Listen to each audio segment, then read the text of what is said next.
اور ہم انکار کریں؟ اگر ہم نبی کی ایک بیٹی مانتے ہیں تو ہم باقی تین کو کیوں نہیں مانتے؟ ہم نے بھی مانی، آپ ثابت کریں۔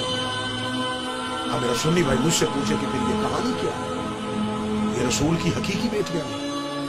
رسالت مآب کا پہلا عقد ہوا تھا ملکۃ العرب جناب خدیجہ عرب کی رئیس ساقہ بی بی خدیجہ کی ایک بہن تھی حالہ بنت خوات۔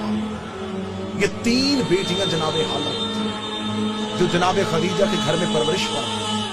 جب بی بی خدیجہ کا عقد ہمارے نبی سے تو بی بی خدیجہ نے نبی سے اجازت مانگی کہ میرے گھر میں تین یتیم بچیاں پل رہی، اگر آپ اجازت دے تو انہوں نے ساتھ لے کے آؤں۔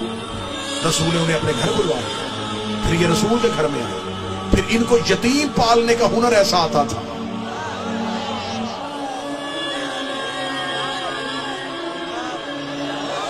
پھر یہ یتیم کو یتیم سمجھ کے نہیں پالتے تھے، پھر ایسے پالا کہ مورخ میں لکھا کہ یہ نبی کیا بیٹی سلبی بیٹی نبی کی ایک ہی تھی، جو حسین کی، جو علی کی تھا، جو جنت کی عورتوں کی سردار، جو حجاب کی بری، جس کا وجود نبی کی نسل کی بنا، جسے قرآن میں کوثر کہا گیا، جسے قرآن میں عزت کہا گیا، جسے قرآن میں عبرت کہا گیا، جس کی طہارت کی قسمیں اللہ کا، جس کے دروازے پہ تارا سجدے میں گر رہا،